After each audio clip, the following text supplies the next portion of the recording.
Well, seemingly with the Lions beating Uper's Green Bay Packers now for 3 straight wins in Green Bay, for the first time as an adult as I can remember that the Lions have won 3 in a row in Green Bay. We decided to celebrate and dance on Uper's grave a little bit. No, not just joking. No, but no, it was. I was talking to Chris earlier, and I realized that with MLB free agency starting tomorrow at 5:00, that we should do something impromptu and talk baseball a little bit. Not too long, but welcome to another episode of the Soccer Minor League Motor City Metrics fusion thing here. I'm Rogelio. Alongside me is Chris and Uper.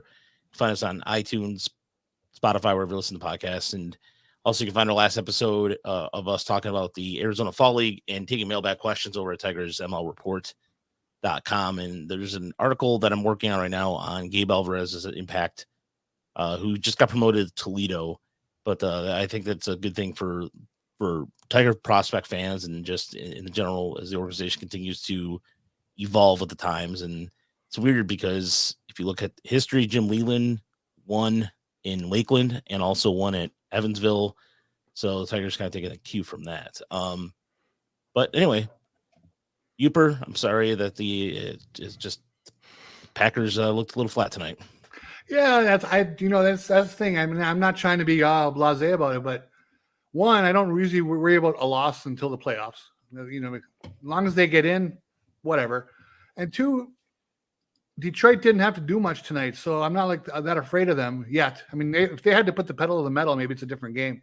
But the Packers just played an awful football game with drop passes and pre-snap penalties, and they were in Detroit's end of the field all night and couldn't score. So they just basically shot themselves in the foot continually. So hopefully they use this bye week to get things squared away. We'll see.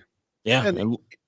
It was a weather game. You never know with weather games. And oddly enough, that the Lions, despite being a dome team, are kind of built for bad weather as an offensive line that's really good and running backs. But the Lions were, of course, named the Lions because it sounded good going along with the Tigers. Yeah. So we're here for baseball. Damn it. Yeah, we are here for baseball. Yeah, and like I said, it's not very often that the get that out there with the Lions and Packers, but at least we identified Brian Branch as the dirty, rotten scoundrel that he is. That was not a comparatively speaking. I've seen dirtier plays. He did give him the double bird on the way out, which is always fun. That was nothing. That's New York Yankee fan behavior there. Yeah. But or at least they weren't prying balls out of the gloves or anything like that. That was that was something else. That's ridiculous. So. Congratulations to the Los Angeles Dodgers, who I think I predicted to win the World Series at the beginning of the year. So a little humble brag there, but definitely going on a limb there. Yeah. Well, yeah. Really going on a limb there. Yeah. No, it was bold. I mean, they were the best team that, and to do that without Ohtani doing anything in the World Series is really kind of a testament. But that's why you get Freddie Freeman and Mookie Betts, and Kike Hernandez just shows up every postseason. Yeah. And then goes back to hibernate for 6 months. But got a quick question. Quick question, you guys. Mm-hmm. John, going back to what Roger talked about a minute ago, Gabe Alvarez. Mm-hmm. With this promotion, do you think he is the natural follower if Hinch leaves, or is Gabe Alvarez going to get a job somewhere before that ever happens? Well, I don't picture Hinch leaving anytime soon. I suppose something could go terribly wrong in the next couple of years. But he seems to be pretty well entrenched here, both in terms of, he seems to like it. A GM job.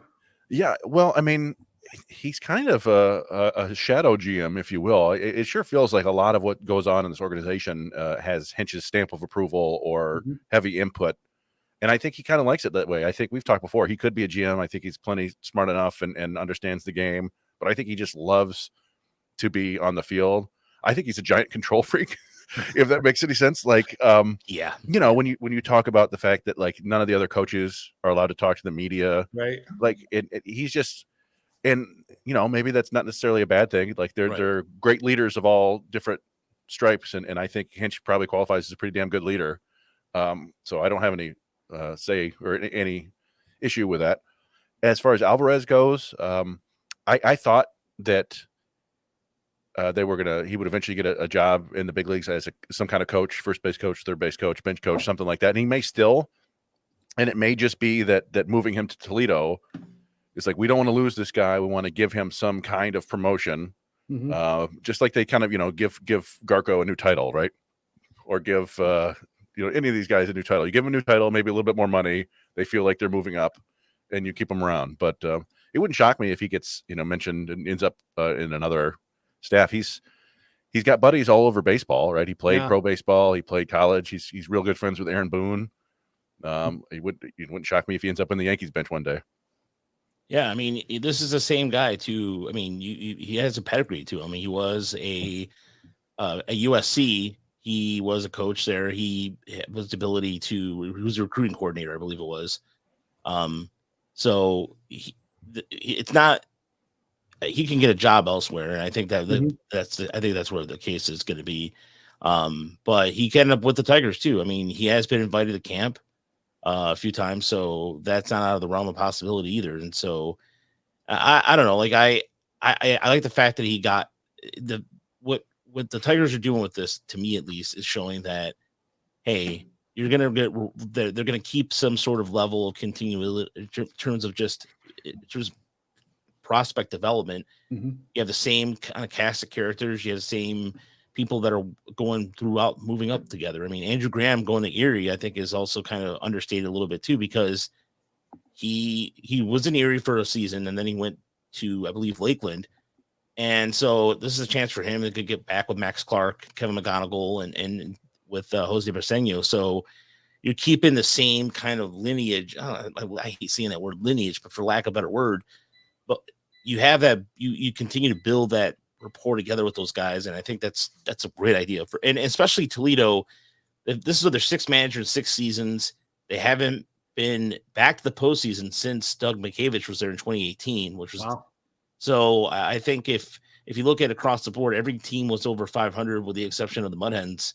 I even think West Michigan was over 500 at one point in the first half of the season or second half. I can't remember off the top of my head right now, but the Tigers were the most winningest organization in terms of as a collective in the minor leagues in 2024. And the only blemish was Toledo. And so I think that, I mean, again, that's not really, was that the fall of Tim Fedorowski? If I say his name. Fedorovich, yeah. Fedorovich? No, it's not his fault. I mean, you're half your team's at major league level. Right. So he only could do so much, but I think with Alvarez there, he's had the same core of players now for the last 3 seasons. His first 3 seasons as a minor league manager, he's made the postseason all 3 times. And this year and Chris, you can attest to this. This year was one of the best manager jobs, at least in my opinion, I've ever seen as a minor league.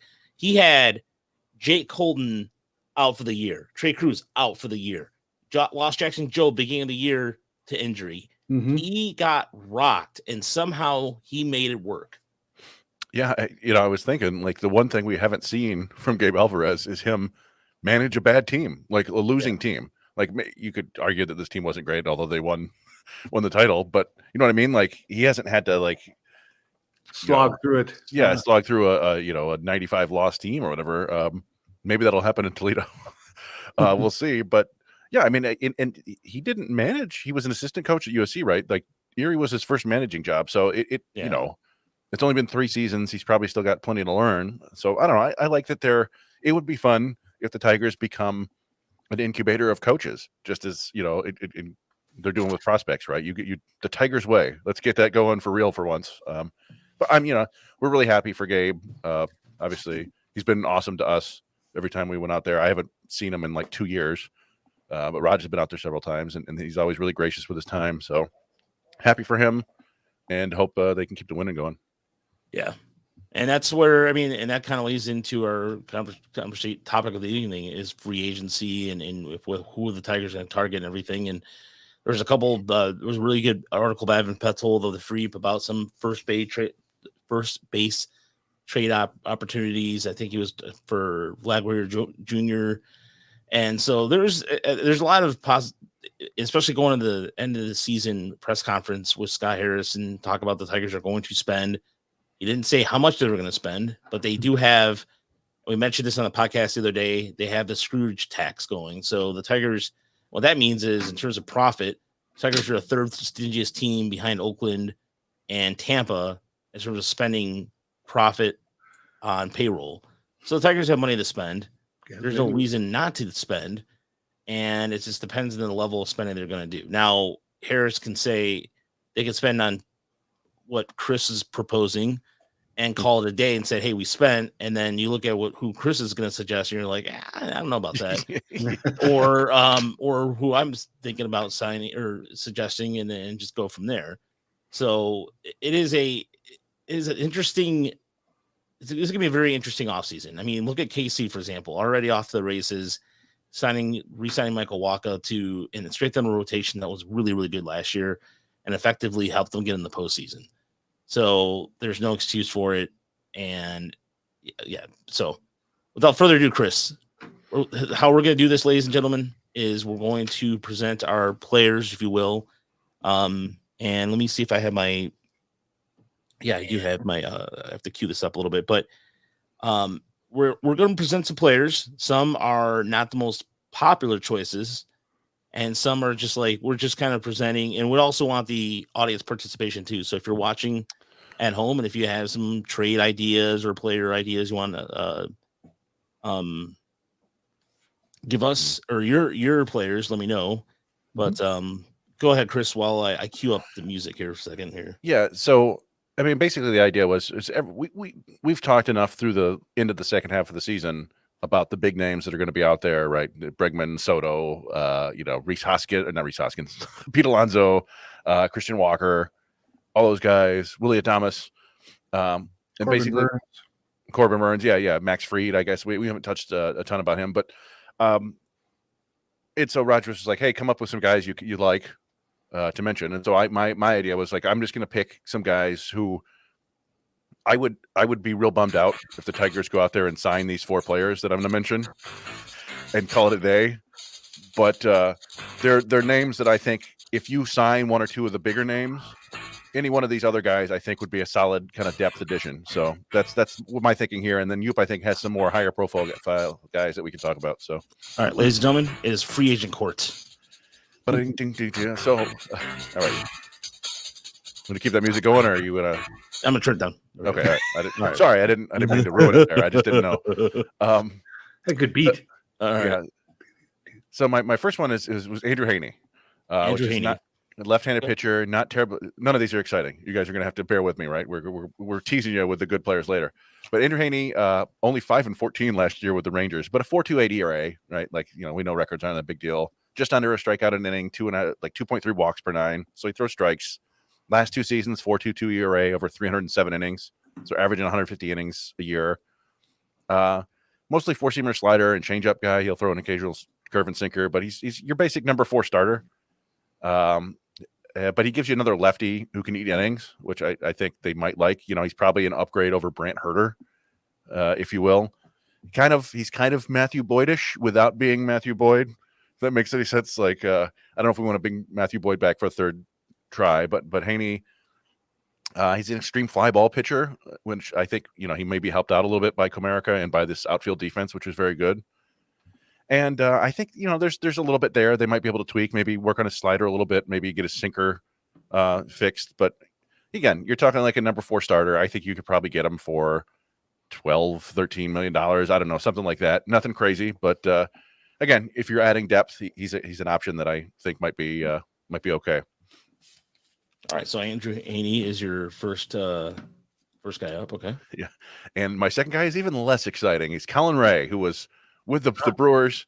He's another guy who is kind of a fly ball pitcher, not exciting at all. Number 4, number 5 starter, has made 50 starts over the last 2 years, or 4.29 ERA, and 167 innings last year.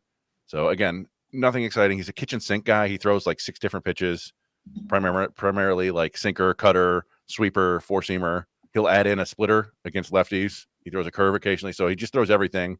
And he's had an interesting career. He originally signed with the Padres. It was before Mark Connor, but he was there while Mark Connor was there. And then he infamously got traded to the Marlins in a kind of a big deal and got hurt immediately, to the point where the Marlins said, "Hey, you sold us damaged goods." It was actually in the Luis Castillo trade before Luis Castillo blew up and became really good. So the Marlins traded him right back to the Padres. The Padres are like, "All right, you got us. We'll take him back." And they sent Luis Castillo back. And then Ray ended up with the Cubs later on while Scott Harris was still there. So there might be some familiarity. Again, this is like a number 5 starter, nothing crazy. You could probably get him very cheap. The Brewers just let him go. I don't know what he was due. I don't think it was much money at all. So again, just a depth signing, an arm who might eat some innings for you. All right. Also a country singer. Is he country or I don't know if they're talking about Riley Green or what. No, Colin Ray. I'm thinking of he was the lead singer of Men at Work. Really? Yeah, there's a guy named Colin, or maybe it's Colin Hay. No, it's Colin Hay. I'm sorry, it's Colin Hay. Yeah. Colin you. Hay. Yeah. Colin Hay is the All right. guy who was the lead singer of the Men at Work. Go ahead, Chris. Continue. All right. So continuing our cavalcade of, boy, that's kind of boring. We're going with Carlos Santana, who we've talked about a fair amount. There's no need to introduce him to most Tigers fans, right? He was with Cleveland forever. He's been with the Royals. He's been with Minnesota. We've seen way too much Carlos Santana, but he's kind of a lot of what the Tigers need. Switch hitting first baseman, DH type, who he hits like 220 to 240, but he hit 23 home runs this year. And, walks. He always walks a lot, like an 11% walk rate. Strikeout rate was low, 17%. He actually played good defense at first base this year, and he mashes left-handed pitching. He hit 286, 356, 578 with 12 homers against lefties this year. So 161 WRC plus. He's not the ideal platoon partner for Torkelson, right? Because he mashes lefties, and that's kind of the only thing you can sort of hope for Torkelson. Like you don't want Torkelson facing righties all day long. But he would be a kind of a decent low-cost replacement / insurance plan for Torkelson, I think. And as much as I'd like to see the Tigers go out and get Alonso and Christian Walker, the Yankees not extending Anthony Rizzo creates an issue there. I think it seems like the Yankees are going to go out and get one of those guys, unless they love who was it that they brought up this year that played first for a little bit? Their catcher, Ben something. That sounds right. Ben Rice. Ben Rice. There you go. Yeah, Ben Rice. Yeah. So some boring name. Yeah, and boring. Speaking of boring, we're finishing up with Randall Grichuk, famously high school outfielder who was drafted 1 pick ahead of Mike Trout by the Angels, just to scare the scout who really wanted them to take Mike Trout. They were messing with him. He was like, if you don't take Mike Trout, I'm going to quit. And they're like, okay. And they took Randall Grichuk ahead of him. And you know what? He's actually had a solid career. He's over 200 career home runs now. He's another reliable masher of left-handed pitching. Last year hit 291, 12 homers in just 254 at-bats, mostly against lefties. He's like a 2-WAR player in part-time last year.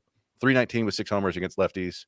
It's a 151 WRC plus. He's a solid defender with a good arm in the corners. I think he would make a pretty nice, cheap platoon partner for Kerry Carpenter. So those are that's definitely your Mark Canna plus guy. Well, I mean, the Mark Canna plus idea was trading for somebody. I think I mean, a player on that level. Yeah. So I mean, that's it. These are just, if the Tigers want to continue playing this kind of platoon oriented baseball, matchup baseball, that these are all guys that could help in that. But again, like I said, if they sign these 4 guys and that's it, I would be very disappointed in the offseason. All right. So my list is a little different than I went a couple, kind of maybe a couple household names, if you will. But mine being the first is because mine being Paul DeJong, because he can play multiple positions. He's a guy who I personally, I've always been a fan of, not because he's played for St. Louis, but it's just, he's like a kind of guy who I think, he's a right-handed bat first and foremost. And he's a guy who I think just fits that what the Tigers need to do, which is just he doesn't hit very much for average. But he had a really strong he's had some stretches where he can hit the ball pretty well. So, but I just feel like he's a low key signing the Tigers would do. So that's get that boring signing off there. The next one is Shane Beaver, who is coming off Tommy John surgery, and I think would be a good candidate with this pitching staff, with Chris Fetter, the federization, if you will, and what have you. And I think having him in the rotation gives you another potential a guy with an ace right there. And if the Tigers want to sign him for 1 year deal and then flip him for Purple prospects, similar to what they did with Flaherty, great. If not, but he's the guy who has learned to pitch in Cleveland. Cleveland has done a really good job of developing their pitching. So I think he would be a good bounce back candidate. Sean Manaea, really good year with the Mets. I've always been a fan of Manaea since he has been with the Padres in Oakland. He's kind of a bigger name, if you will, but he's a good pitcher. And I think to put him in the rotation like that, so the Tigers could have some stability, and they led the league in bullpen innings last year. And I think that eventually kind of cost him a little bit. So, and lastly, Tyler O'Neill. I've been on that bandwagon now for 6 years running. And the Tigers are really good with defense. If there's one thing about Hinch, and they've preached about this, is team defense. And it came back. Look at the Yankees, cost them the World Series. So O'Neill is a good upgrade in left field. Not well. You have Riley Green over there. That's my point. But you can put O'Neill any corner spot. Give Green, because you always going to worry about Green's health. So, and he's got a pretty good bat too. So those are some of my names. And O'Neill specifically is absolute murder on left-handed pitching. Yeah. I'm looking it up again. Apparently his piss is radioactive, apparently. 215 WRC plus against left-handed pitching last year. 16 home runs, 313 average in 156 plate appearances. Basically a home run every 10 plate appearances against lefties. Wow. Yeah. No. That will do. Yes. Yeah, that will do. And look, again, these are just if I would like the Tigers to go after. Let me just put this. If you're just listening for the first time, these are names that I are trying to be in the realm of realism. Would I like them to go after Juan Soto? Of course. He's gonna command a $700 million contract. The Tigers gonna pay? Hell no. But I mean, what an idea of having Alex Bregman at third base would be fine. Coming off a season where he's had some down season, still. Bregman would be an upgrade over anything they would have over what they have now. But, I mean, I'm trying to also think of the way the Tigers are going to get better by the margins. That's the way they seem to be. So, yeah. And we were pushing for Bueller and yeah. Pivetta before it was cool. That's right. But, yeah, Jed up at 4 a.m. Yeah. Hey. But by the way, I do like the idea of Devin Williams, who Milwaukee declined their option. Devin Williams would be awesome. We'll get the bullpen. We're going to be doing a whole thing on the bullpen too. There's bullpen arms. We're going to be talking bullpen arms galore here in a second. But Uper, go ahead as I type up your list. Well, what's interesting is, I didn't know we were going to go kind of with the under the radar guys. When I sent you my list, I have Max Fried on there and some other guys. But so I paired back my list to some guys who I think are slightly under the radar, and what I think would help the Tigers. And I know we're going to talk about bullpen, but two of the guys I have on my list that I think to get them through another season of bullpen activity, not that they're going to do the openers and so on throughout the season, but they're going to use their bullpen a fair amount. Right. There's no question. I really like Tanner Scott for the missed bats. A left-hander who can come at 100 plus, throwing his changeup at 90. He does walk a bunch, but he also doesn't allow hardly any power. And I think usually that kind of balances out having a few too many walks.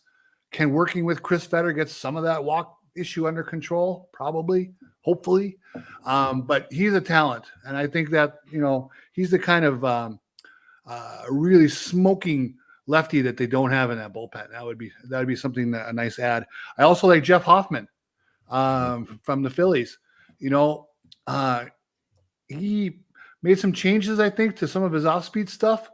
He's got 158 Ks in 118 innings the last 2 seasons.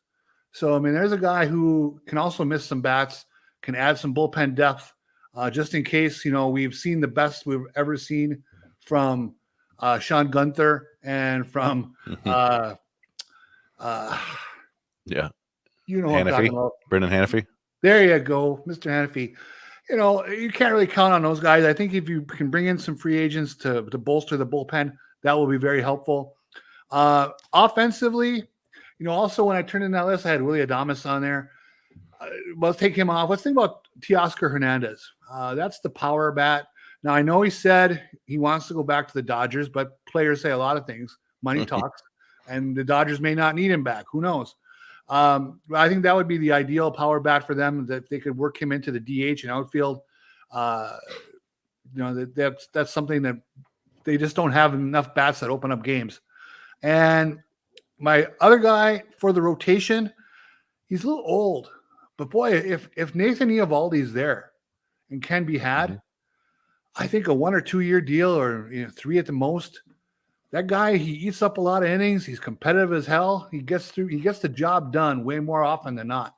And I would be real happy to see Nathan Eovaldi be a Tiger. I like that idea. I like Eovaldi quite a bit. Yeah, and I didn't mind you mentioned in some of the bigger names. I mean, we should talk about some of the big names, because it would be nice if the Tigers could get some of them. Well, I think Max Fried would be tremendous. Yeah, it would be. I just worry. I don't worry, but it's with any of the big names. Like, we need to see it before I believe it. Basically, I need to see them at least sign one before we saw. They went and spent money on Baez and Rodriguez a couple of years ago, so I think Illich is willing kind of to do it. I still don't know if Scott Harris is willing to go more than 2-3 years on anybody, and you would need that for Max Fried. Oh yeah, I mean he's still a guy who was looking for the 5-year deal, no question. Probably that's idea here too. Luis Severino, that's a good idea. I like that. Yeah. Well, they apparently targeted Severino last year. I remember all the talk, and they wanted him. And I don't know if they pivoted from him to Flaherty or to Maeda, but they thought they could fix him. And yeah, I mean, the guys like that this year, theoretically, have been talked about a lot. Like we talked, that was the Walker Buehler idea, right? 1 year and fix him. I don't know. He pitched well enough at the very end of the season and into the playoffs that might not matter. But it wouldn't shock if the Dodgers just sign him for like 5 years, because they can. They can, yeah. Well, all funny money to them. Yep. But the way this free agent market looks, just to the untrained eye, offensively, once you get past the main couple of guys, boy, it's hard to get real excited. And that's why I just wonder if what Harris was talking about, adding pitching probably makes the most sense. I mean, there are some guys there that they can probably get some utility out of, that Feder can work with, keep the pitching depth, because you're going to need it over the course of 162 games. And then hope like hell that some of these young guys develop a little bit more in the everyday lineup, and then maybe try to find one right-handed power bat that they can plug in someplace. Yeah, well, one of the things I've been supplying misinformation to people. I thought all this time, Eugenio Suarez was an impending free agent, but they, Diamondbacks had an option. They picked it up for $15 million. Now they do have, Jordan Lawler coming up. They have Blaze Alexander there. They have, I think, was it Perdomo? They still have playing shortstop. Like they have some options in the left side, and they may want to move on from him. That could be a canna with cheese deal for the Tigers theoretically. But it's not the free agent mark that I thought, and I apologize. I was wrong. That won't happen again.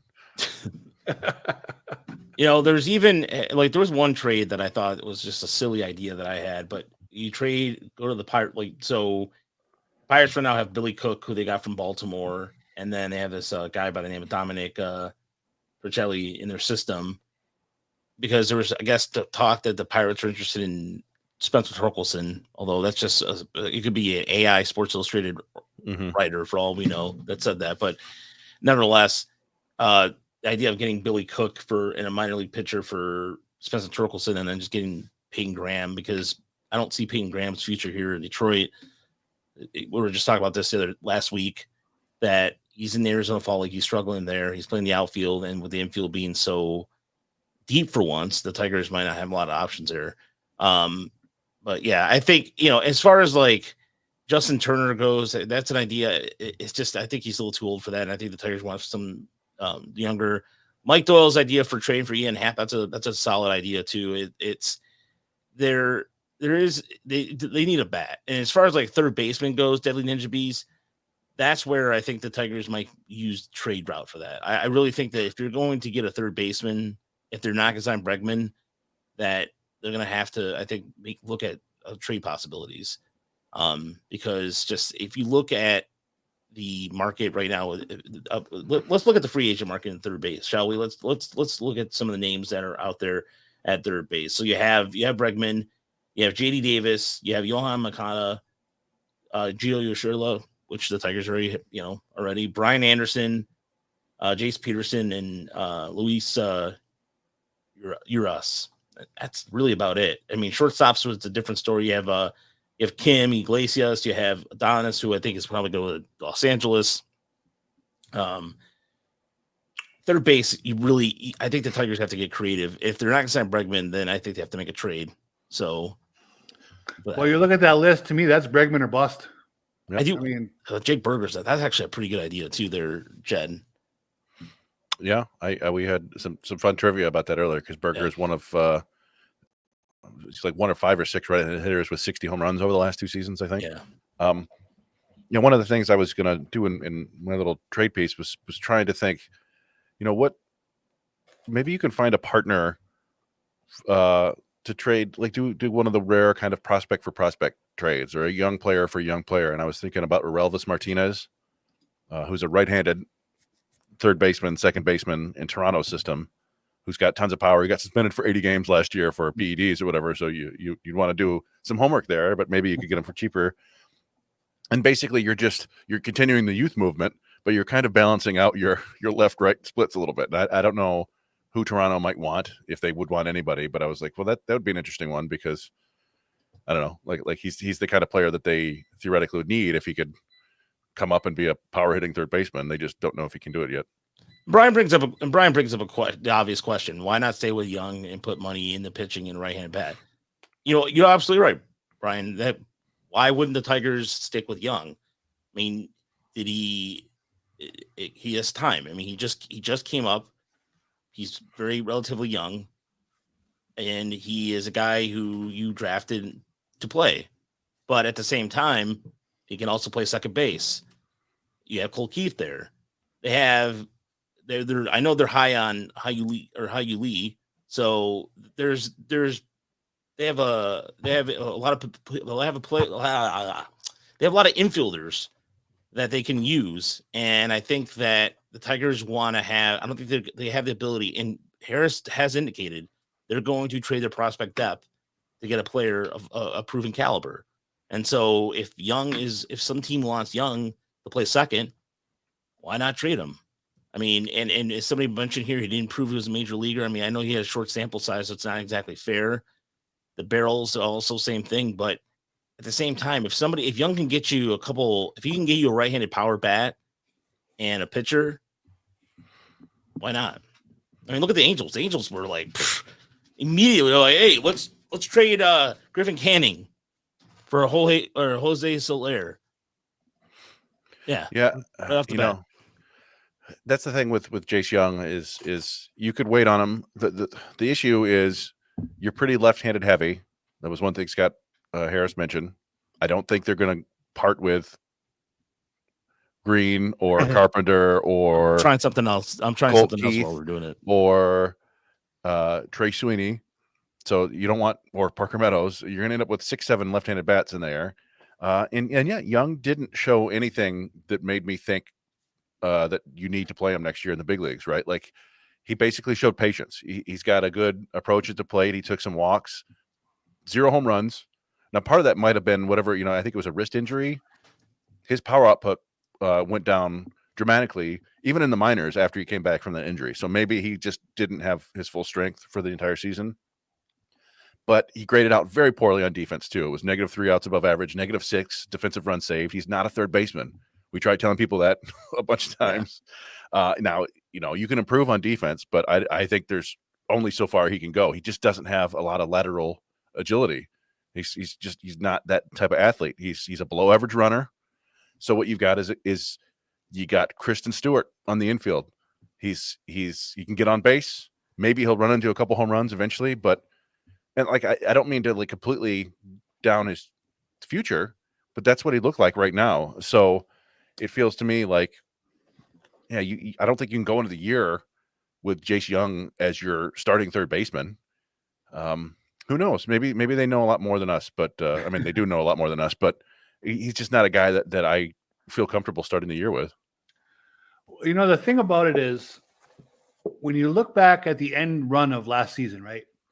They had all those left-handed bats in there. And whether you say that they just got on this historic run that, you know, they will have a hard time ever, repeating or not, having that left-handed lineup didn't hurt them against everyday teams that, non-playoff teams and so on. As you go down the stretch, it started to show its face in the playoffs, right? Yeah. When teams had better bullpens and they were maxing out the people they needed to get through the lineup and so on. The Tigers had some problems. So what I do wonder is, since they had more success in the regular season with that left-hand lineup, are they less worried about it to start the season? And if they are playing well, then all of a sudden you got the trade deadline and you use July to try to balance your lineup a little bit. I mean, that's certainly something they might do. And again, I always say the easiest thing to do in the world is nothing. So if they don't make any big moves, it's easy not to make a big move. You just sit around. So if they like their guys, that could be the way they start the season, and they add as they go, depending how the team looks. I think I was just going to say the one thing I will say that I felt like he was hinting at was, and I'm talking about Scott Harris, is that he said that Torkelson has to have a big offseason, which is an indication to me saying, like, in other words, ship up or get out kind of thing. And so I think that's where the upgrades, like old BK said, first base, catcher, I think they're open to anything that's going to make them significantly better, because it quite frankly, they know that there was a little bit of luck what happened with the Twins, what have you, but they played very well down the stretch. I'm not that like saying the Tigers are still a flawed team. I mean, we're not trying to nitpick this. I mean, they made the playoffs. It's exciting. It was a very exciting finish. But at the same time, I mean, the way it was a masterful job by AJ Hinch of bullpen management and using your starters, and even some of your starters that are not even totally 100% the whole time. And he was handicapped, and he was able to do that. So imagine him with a full squad of players. Hinch is going, hey, give me a bat. Give me an effing bat. Don't give me Spencer Torkelson, who said he, quote unquote, improved things, and he really didn't.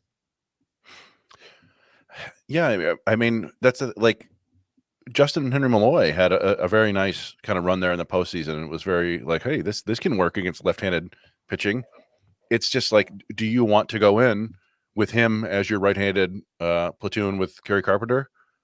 Do you want Justin Henry Malloy basically playing, I don't know, 60 games a year, 200 plate appearances? Are you comfortable with that now, or do you want him to keep trying and getting better? I don't know. I feel like they probably would still want Malloy and Young playing every day in Toledo rather than platooning in the big leagues, but maybe not. I don't know. Maybe they're like, yeah, this is your role, and here you are. And I guess with Young, he would be on the strong side of the platoon. He'd probably be playing every day against righties, and then they would have Vierling in there against lefties and have other places for Vierling to go.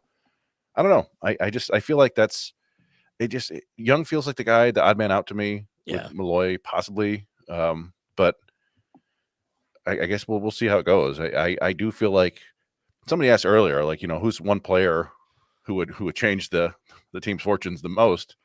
And I mean, I guess the easier way to go would be like Corbin Burns, right? He's like a 4 or 5 win player for sure. Or Juan Soto, yeah. Yeah, Juan Soto. But like, I keep thinking, I mean, there is just this obvious need, even though they got really good production out of third base this year by WAR, oddly enough. There's kind of an obvious need for a right-handed power bat on the left side. And it's like, all right, well, Bregman and Adames would both be huge upgrades. They're not your traditional power bats, but they'd be huge upgrades. And if you can get one of those guys, that would be awesome. But I don't know. I'm skeptical. I like the idea that Brian had in here about Goldschmidt being a possibility on one or 2-year deal, platooning with Carp. But here's the thing where, and Sean, and perfectly timed, as Sean does tend to do this. Why do you think the Tigers are going to spend, given their success this year with no free agent signings last year? Because they said they were going to spend. I mean, that's something that if there's one thing about Harris that it has been, when he says he's going to do something, he's going to do something. How much he's going to spend, I don't know. They need to spend because there's, as far as like they're concerned, that's the only way they'll get better, because eternally, they tried the eternal route this year. They went eternal and looked at what they had on the roster. They looked at Young. They looked at all their players. I mean, this was the somebody, I remember I put out the amount of players that were from Erie and Toledo together on the team. Like, it was no big deal. In reality, that is a big deal, because the Tigers have not had a collection of players in the minor leagues that played together at the same time at the big league level in 20 plus years. That is a rare thing. It's not, usually it's like 1 or 2 players or 3 players tops. You're talking like 8 or 9 guys on this roster who were in Erie 2 or 3 years ago. Yeah, they're all, and they all look like pretty big pieces. Not all of them, but some of them look like pretty big pieces of the future. I did see the other people talk about, putting Young back at second, putting Keith at first. I don't know if that solves any of your problems, right? Like, I think Keith showed a lot of promise this year, and he had that 1 4 or 5 week stretch where he was just bombing the ball, and it was awesome to see. And I think he can do that in the future. But we talked about before, it's the same idea with Torkelson. The offensive bar at first base is so high that you can't just be a guy who hits 15, 20 home runs.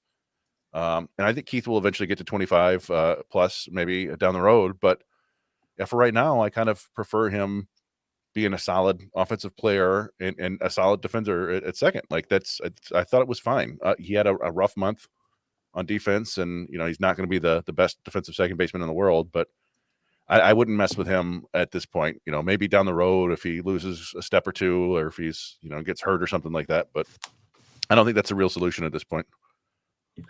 I think it's fair to say he made strides at second.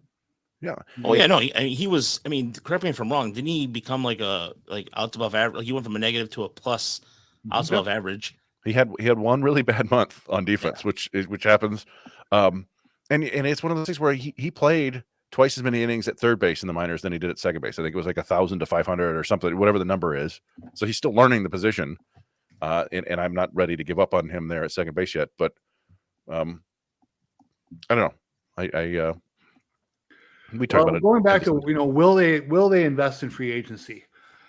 Again, I think they have no excuse not to, other than they choose not to, right? Yeah. Because where the payroll is, they have nothing that's onerous. I mean, they have Baez, but that's not enough to shut them out of the market, right? Their payroll is low, so they can make any move they want. It's what they decide to do, who they feel most comfortable investing in. And I worry about investing in the middle of the market on hitters, because you're going to get some older guys, and if that bat slows down at all, they're toast. Okay? And that's what worries me a little bit about Bregman, who had that rough first half, rebounded a little with power in the second half, but still it was pretty low on base for him, and going to be you're taking him through his 30s on a big deal.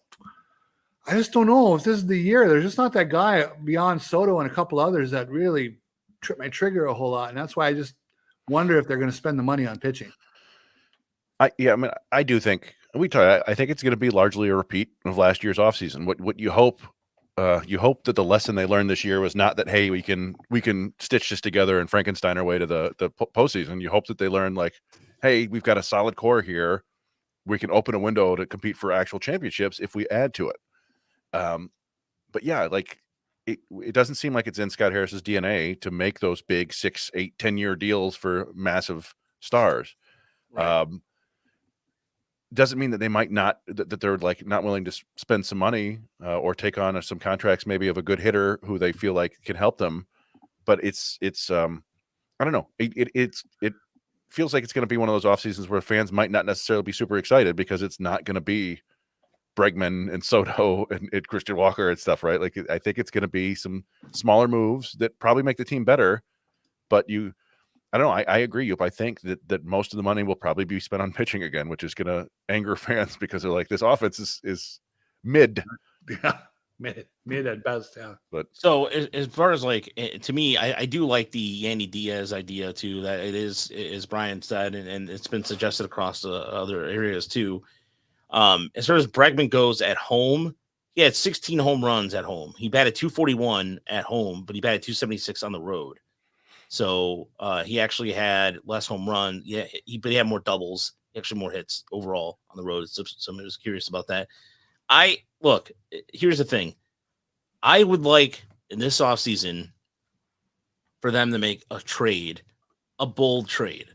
That to me is like what Scott Harris has been able to get prospect capital with Lee, now with Theron. There's a couple things. I mean, of course, Trey Sweeney. But here's the kicker now. Trade for a major league player. Trade for a player that's going. I mean, I'm talking not like a prospect who's going to come up.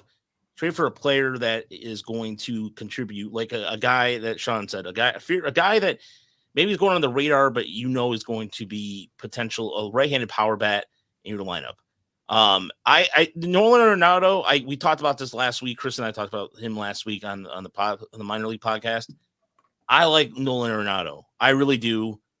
That would be an awesome trade because St. Louis right now is going through a change. I also like Jordan Walker a lot too, but for some reason, people every time I say about anything about Jordan Walker, no Jordan Walker. We already got enough outfielders. Yes, I understand that.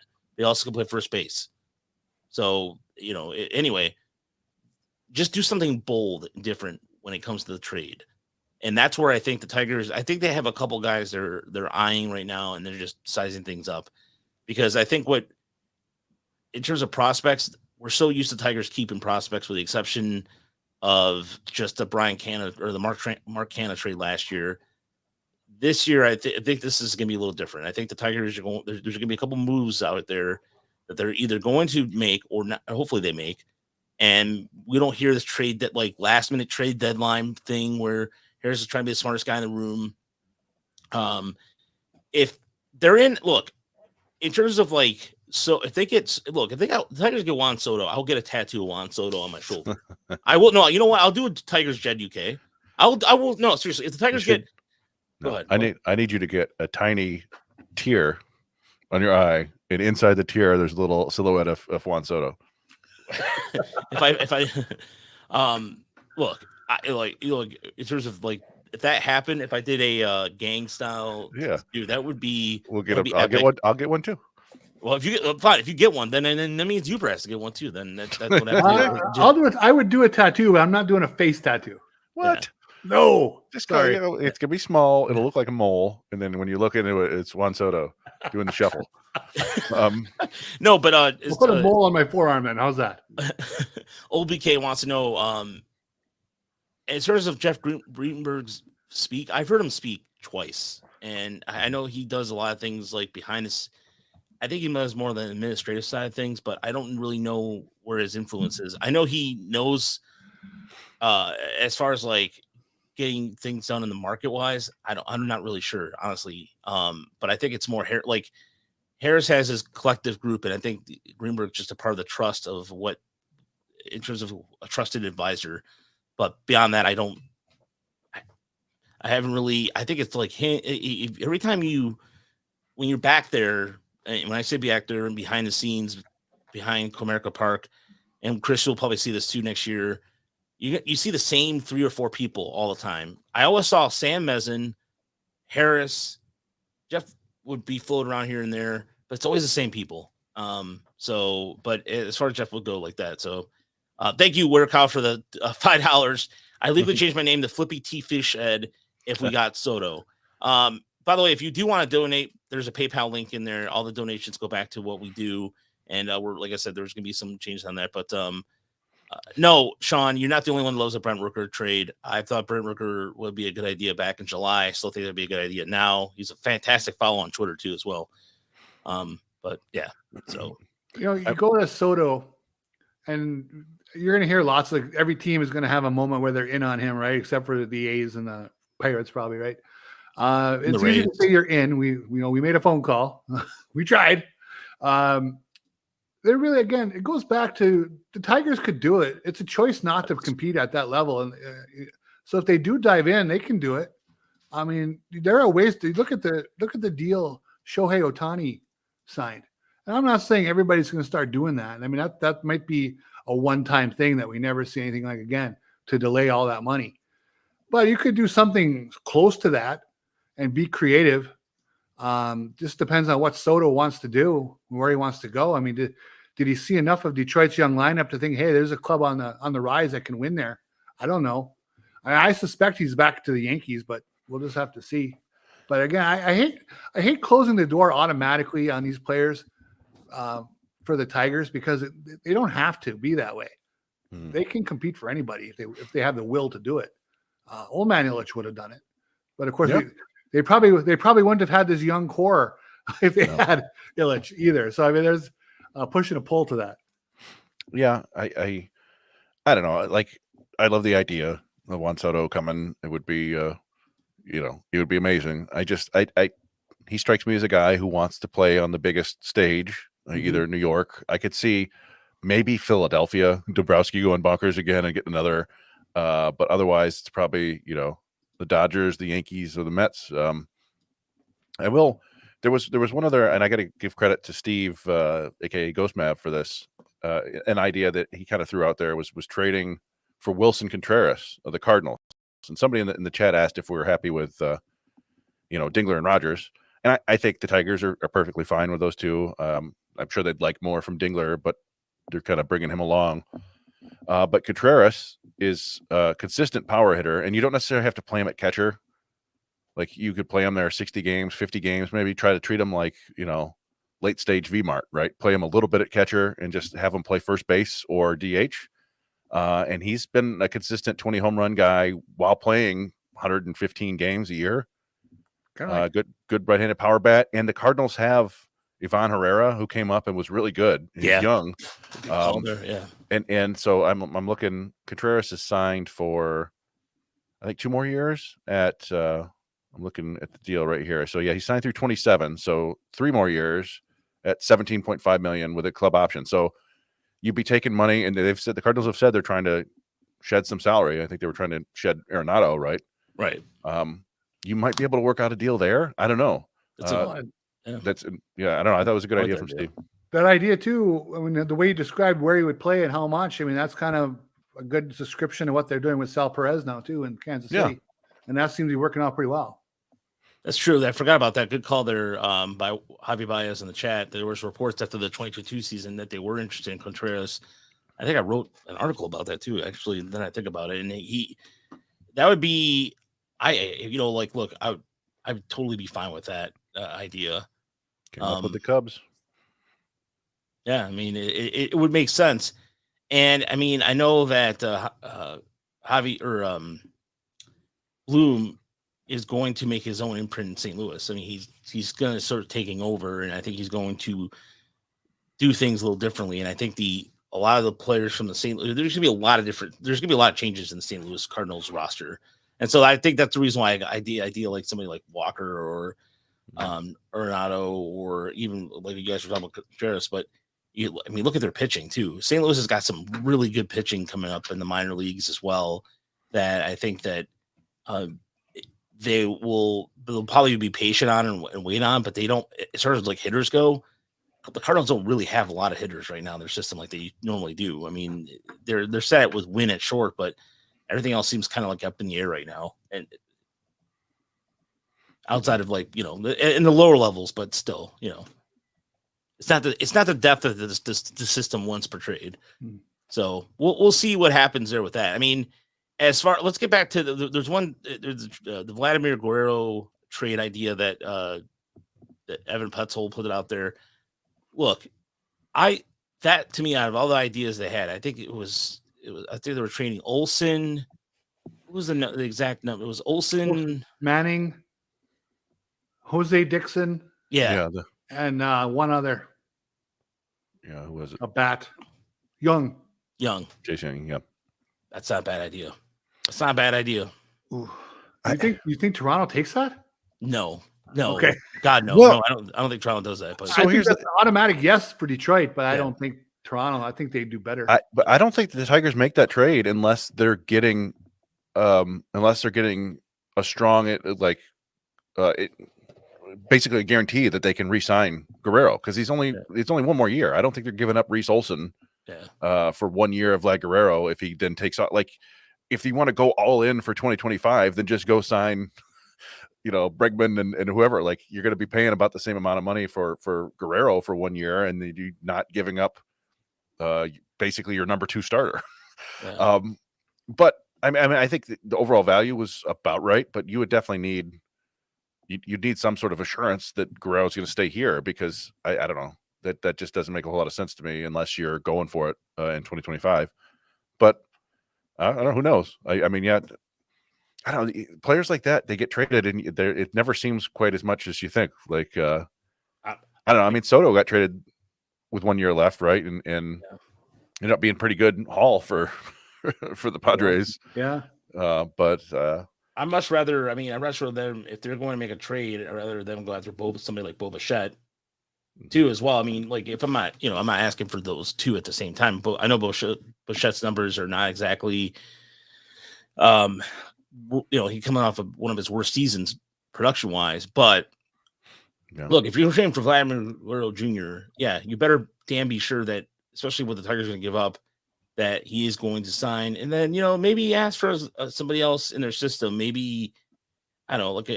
You look at a guy because right now they have a guy in the AFL right now. They're in Peyton Williams or he's a big boy. Yeah, he's a big dude. Yeah, he's a big guy. But go ahead, Chris. Well, they got Shane Farrell, right? The former scouting director for the Blue Jays, so he would know who to target.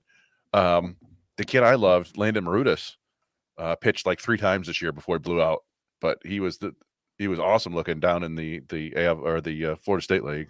They got to make a decision on Adrian Pinto, who's also in the AFL right now. Yeah. He's a Rule 5, and he's on Scottsdale. Yeah, Scottsdale. Yeah, he's a short dude too. He's like 5'6", 5'5". He's a Pinto. Yeah. So I've heard the name a bit, but Evan put Jose Dixon in that deal. Is that a name we need to know? He was an all-star in the DSL this year, I think. Yeah. I want to say they had a couple guys down in the DSL who really hit a lot. He walked a lot though, didn't Dixon walked a lot? I believe. Take a look. But it's a DSL kid. Yeah. I agree with Deadly Ninja Beers. Wow, bees with this. I don't see Harris taking too many risks with trades. He is, I think that's where, if there's been one thing I heard, is that he is kind of very, there's certain guys, like for example, if you talk to him about Haiyu Lee forever. So certain guys he likes, I think he would stick with that. As far as Mize goes, coming back to Detroit, Mike, I don't know. Go ahead. I think he is for sure. Yeah. I think it's going to be similar to the Devin Williams situation where they have that option for whatever, is it $3 million or whatever. They're going to decline that. He'll get less than that in arbitration, and they'll keep him because he's still relatively cheap, and they think that they can get some more innings out of him. I think we talked about it before. I think it's likely that he and Manning are back. Now, Manning, I'm less convinced on because they sent him to Toledo and didn't bother to bring him back. Yeah. Which was a pretty bad sign to me. And he's been up and down a lot in the last couple of years. So, but with Mize, I think they like everything about him other than the results, basically. And so they're going to keep trying, I think, until he gets too expensive.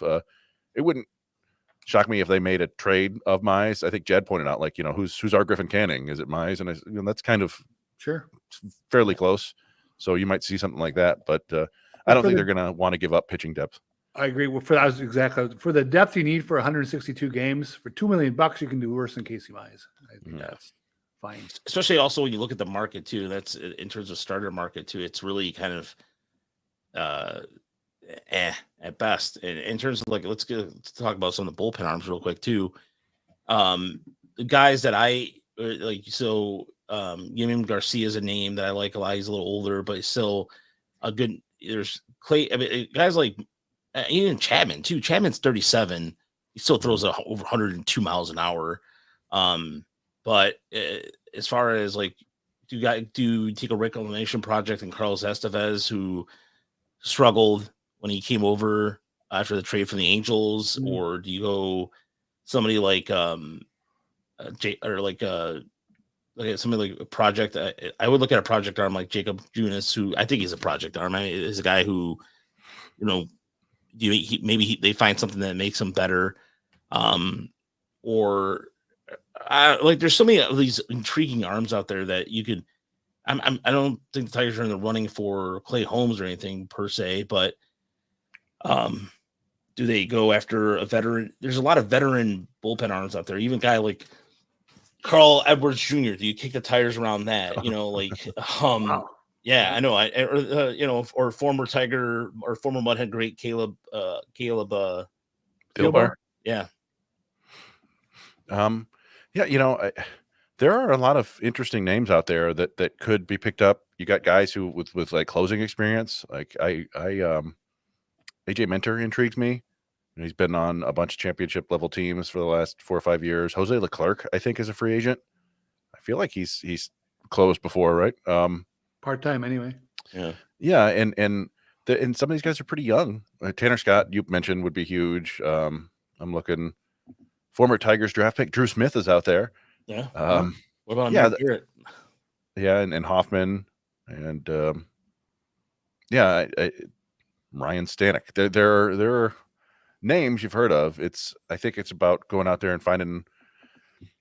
I believe that they like to have kind of the complementary bullpen, so that they going out and finding an arm who does something that they don't necessarily have right now. And one of the big things would be swing and miss, right? So finding somebody with a lot of strikeouts.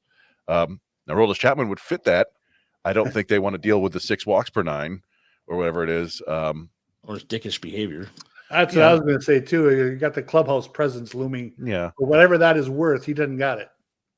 But, so finding somebody who can miss bats like Tanner Scott would be nice. But you're a guy, too, that I think would be a good Phil Maton, because he has a K per 9 over 10. He has in Houston. And so I think he's somebody that you got to look at and go, well, what happened to him in New York? I mean, just to look at some of his numbers, and he's a guy who can get some strikeouts. So maybe look at him too as well. I don't know, he's a guy who kind of gets lost in the shuffle a little bit. Yeah, and they've already had his brother. Yeah, Chapman is a weird dude. That's a good way to put it. I mean, there's that picture of him squeezing his mom's breasts. Yeah. The breasts. I don't know. There's some interesting arms out there. That's I think relief is another area where you might be able to make a trade for somebody who, I know Brandon has talked about like Camilo Duvall before, somebody who maybe has fallen out of favor somewhere else. I don't know. Is AJ Puck? He's been traded like 7 times. What's his? Maybe not that much, but he's been pretty good when he's actually pitching out of the bullpen. But seems like he's always got an acre of pain. Yeah, I'm looking. He was on the Diamondbacks. It was with Marlins too, wasn't he? Yeah, he was. Let's see. Marlins. Yeah, last year, 71 innings last year, 56 the year before, 66 the year before that. So he's been fairly healthy the last 3 seasons out of the bullpen. Consistent ERAs in the 3s. I don't know. He'd be strikeouts above 10 and 11, walks under 4. He'd be a name I might go target to trade, but I don't know. They've got tons of options before them, and it's going to be really fascinating to see what they're targeting out there. Even another guy too that was part of Milwaukee's I don't know if he pitched. I don't know what happened to him. Trevor Gott. He got. He's on 60. Yeah, I know he missed a season. So he would be a reclamation project, but he was actually pretty effective. But yeah, I just hope they sign three bullpen arms and throw them all in the funnel and see who comes out the other end. That's just the way to go. I mean, they need that. They shouldn't be expensive. They should be able to target some skills that they want that they're lacking, as you mentioned earlier. I think that should be the easy one and almost the foregone conclusion in my mind that will happen. Yeah. It's what they do with the offense. You know what, Brian? He says Oakland has mentioned trading Miller. Oakland's like, wait, you're getting a raise? Screw you. Trade. And that's how Oakland. It is. What a joke, right? I mean, imagine being a whatever insert city they're going to, Sacktown or whatever the damn they're playing in it. They're gonna be splitting playing time with the Bees, I believe. Devin Williams for closer. I mean, that would probably be a fairly costly trade. Miller would be an extremely costly trade. Yeah. You're not getting Miller without trading one of your top 3 bats, I don't think. Because he's got like 6 years of player control and he's strikes out 16 per 9 or whatever. I don't know if had the A's really talked about trading him, or other people just assume they're trading him because they're the A's and he's good and they don't need a closer. Because that's what the A's do. I mean, they traded Lucas Ursag for not much at all, and he was really good for the Royals down the stretch. He's a really good reliever, so it's possible, but I don't think I would. I don't think they'll be trading Miller for anything short of Kevin McGonigal. Oakland trade their owner would trade his own mother if he can get a good deal out of it. I mean, I don't know if she's dead or not. I don't know. It's just sounds really she's dead. Yes, yeah. But no, it will. So free agency starts at 5:00 tomorrow. Important dates you want to know: the Tigers must, in terms of November 19th, is the day that you have to have your roster all set for Rule 5. The Rule 5 draft is not till December, but in terms of isn't it fun to not worry about it at all? Yeah, like, I don't care who they're going to take. They're not taking anybody, and there aren't that many players that I'm worried about them not protecting. It's kind of interesting.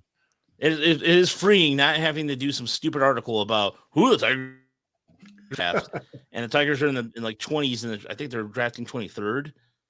24th, I believe. It is 24th. So our draft show next year will be extremely long because it's uncharted territory for us. It depends on if they go out and sign a couple free agents who get qualifying offers, and they may lose. They have a competitive balance pick A, I believe, next year. Or at least they aren't due for one. Yep. So they would have a pick right around in that 35-40 range, which would make it fun that gives you a little bit more money, a little bit more, and it's an interesting draft. There's some fun high school players once again. Ethan Scheffelbein, he's got 3 players three teammates from last year in Corona in California who might go in the first round this year, which is wild on one high school team. So I don't know. It'll be fun, but yeah. Well, the Rule 5 draft, I've always said you should just take one because it's so cheap. Who cares? Get a guy into camp, and if you return him, it's $50,000 and you move on with your life. But with their roster situations here, the Tigers might not bother. I'd be mildly surprised if they dabble. Yeah, and before I forget this too, Nick Pivetta is a guy who I want in the rotation too. The guy's an innings eater, and I think that would be a perfect guy in the 3 or 4 spot in the rotation.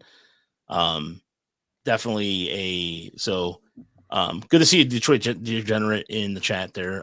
Is there any Victor Reyes out there? No. Victor Reyes out there. Yeah, Victor Reyes out there. So in terms of like date, or rather non-tender date deadline is November 22nd.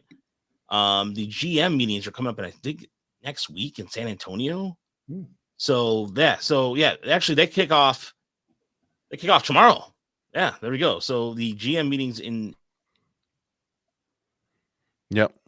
Tomorrow, and tomorrow's the deadline for the qualifying offers, which we haven't heard anybody These 2 kick off tomorrow. Get one yet, right? Correct. Yeah. So, sorry, there's a little bit of a delay there. November 12th is when the Silver Sluggers Award will be announced. Qualifying decisions are November 19th. Deadline to file reserves list is November 19th, and then the owners meeting is the 19th, 20th, 21st. There we go. So there's some dates to remember. I didn't realize the GM meetings are so quick here tomorrow. Yeah. The GM, there's usually a little bit of activity during the GM meetings. We might see some small trades. It's not you don't see the big free agent signings, I think, usually until the winter meetings or whatever. But before we talked, I think we're wrapping up the show here, right? But we might as well have some little trivia real quick. Yeah. I was curious, when I was talking about Torkelson, hitting 30 home runs. I was like, how many active players have 30 home run seasons? And I'm curious if you guys want to take a guess.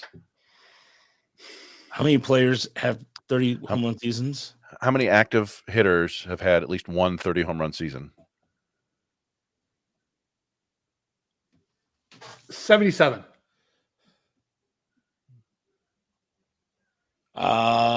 65. Where can anybody else in the one I guess in here? Where Kyle says 25. 94. 94. 94. 94. Now, let's pick some specific players here. How many do you think? Let's see. Well, Brian was closest. He had 90. Oh, good. Nice. Sorry, There you go. I'm looking. How many do you suppose Andrew McCutchen has had? 2. 1. 1 is correct. Oh. Carlos Santana. 3. 0. 2. Oh. Oh. All right, let's keep going. All right. Okay. All right. Jose Ramirez. 4. I was going to say 4 as well. Just 3. Oh, what? Yeah, I know. Surprising. How about Eugenio Suarez? At least 3. I'm gonna say 2. 5. 5? Yeah. Wow. Damn. There you go. Sorry, all these people are guessing. I'm just going after it, but yeah. The most active players are 7. Machado, Arenado, Goldschmidt, Trout, and Stanton all have 7 30 home run seasons, followed by Kyle Schwarber, who has 6. Well, Judge isn't there yet, huh? Judge has 5. Harper has 5. Lindor has 5. Alonso has 5. We didn't even mention Pete Alonso for the Tigers. I mean, I don't know if that's realistic. I just don't see that happening. Like, I'm not. Yeah. Yeah, it's You think he stays with the Mets? I think it's probably likely, and I think so too. I don't know. It's the rich teams. I just don't assume, or I just expect them to sign all their expensive players and then bring in more people. I think Raj is right. Like Adames seems like just an absolutely natural fit for the Dodgers at this point. If 1 year from now I sat here and told you the Tigers made a great move by being patient with Torkelson because he had 27 home runs and they signed Alex Bregman to a deal, would you be happy with that a year from now? If they sign Alex Bregman and kept Torkelson? And he hits 27 homers. I'd be very happy with that. You're good, right? I would have no issues with that. I mean, I just don't know if he showed the signs that he could do it again. Yeah, I mean, I guess I wouldn't be. I'd just be happy with the Bregman part and understand, like, okay, they're not going to upgrade on both corners. That's a good point. Yes. and knowing that Josue Briseño is tearing through the minor leagues with the speed of a comet to come up and save us at first base. No, I don't know. I think I would get it. Somebody in there asked how many 200 hit seasons Ted Williams Zero. have. Yeah. It's a stat because he walked a billion times, right? Yeah. Like, probably more 140 walk seasons than anybody. Yeah. But speaking of stats, though, by the way, once we start the season again, I have to give a shout out to real quick. I want to give a shout out to the voice of the Detroit Tigers on the audio side of things, Dan Dickerson. Yeah. I met up with him this week, and he gave me a fantastic. And there's more. This is just one box. This was one box of things, of just prospect handbooks, media guides, you name it. Media guides go back to the 80s. So I really want to thank him. There's a trivia book in here too that I'm going to use for the show to do some giveaways. So the trivia book is somewhere buried in here. So it's a Trevor Trove. My favorite though is this, and once again, the press guide, just because it looks like Star Wars and just cool and just kind of matter of fact. And there was a fun one in there that was, I don't know if you have a picture of it specifically, but it was Tram and Lou. It's right here. They're pulling something. I don't know what they're pulling there. Oh, the bases. Oh yeah. So I have that over here. Right. Yeah. Oh, man. Let's see here. Yeah. So they have a bunch of bases. So let me. Yeah. Yeah. I'm very, very, very lucky that Dan Dickerson. There it is. I like it. So yeah, Dan knows that I've been working on building out like a baseball library of sorts. I got a collection from a couple other people, and I have a pretty.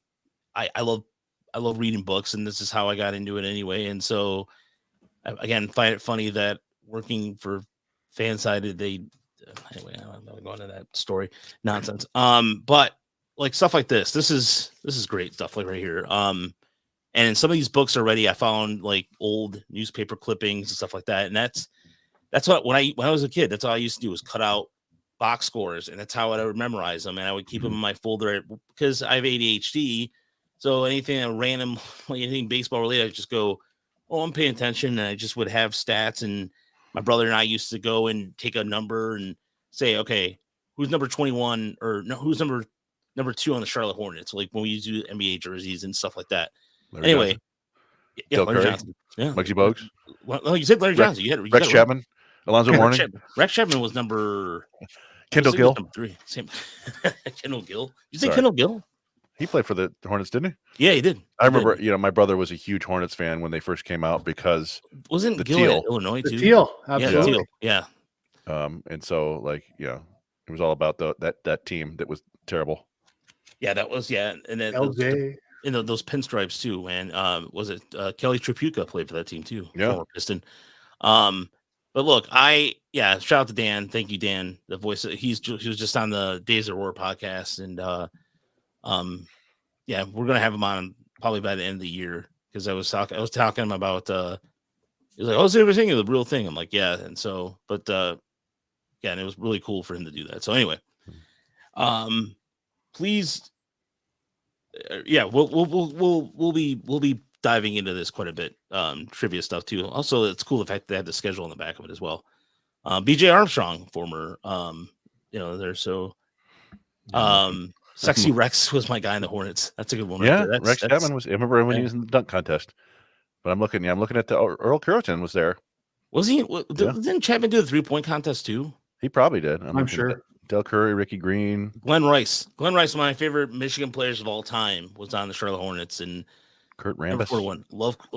Dude, I can go on and on about Glenn Rice. If there's one thing that I want eventually on my wall is a Glenn Rice 1989 Michigan jersey. The big M, small letters, number 41. Him and Terry Mills, Lloyd Vaught. I forgot about Romeo Robinson. Yeah, Reneel Robinson, Reneel Robinson is a crook and took money from people. So, listen, sports. You made the free throw, Devitt. He did make the free throw, against PJ Clarissimo and the Seton Hall Pirates. Glenn Rice to me was one of the greatest. That run through the tournament, one of the greatest clutch shooting displays ever. It still is. Fun fact, yes, Glenn Rice did nail Sarah Palin when he was at the Great Alaskan Shootout in 1989. Yes, fun fact. He wasn't missing much back in those days. Yeah, he was. Yeah, no, I think he still has the most points ever in a single NCAA tournament. So that was fun. That was one of the first championship that I really remember. Yeah, same here. I have very fuzzy memories of the '84 Tigers, but that '89 Michigan team I do remember. Yeah, fun times. That was fun. I have the Final Four in Seattle. That's you gave me that banner. I have it in the box right over here. I appreciate it. The price you had to pay is watch him lose every single NCAA final since. Yeah. By the way, Dom. By the way, this is the last. This is the last one here. I do like the idea. Hayu Lee will probably make. You might see Hayu Lee in a Tiger uniform at some point next year. Like Dom, that's a good call. I think there's a decent chance of it for sure, especially if they don't do anything at third base or they do a stopgap thing. But again, he hasn't been playing a ton of third base, so I don't know. But it just feels like that's the obvious solution there. It also depends on his health too. His back. Yeah. His back was so bad. So, all right, everybody. Well, we'll be as things happen. We will, like I said, our show sporadically will be here till the end of the year. Not on a regular schedule, but probably twice a month. And again, if you feel like donating to the website, there's a PayPal link there. We are going through some other changes on the website. So actually, Chris and I are actually having a business meeting this week, trying to make things sound a little more efficient. so that way we can make some revenue and make a living off this. Would be awesome. So thank you everybody who's donated. Thank you everybody who watched and participated this evening. We'll be back. Like I said, if there's any moves that happen the next week or so, we'll be talking about it. Of course, we'll be doing like a live podcast.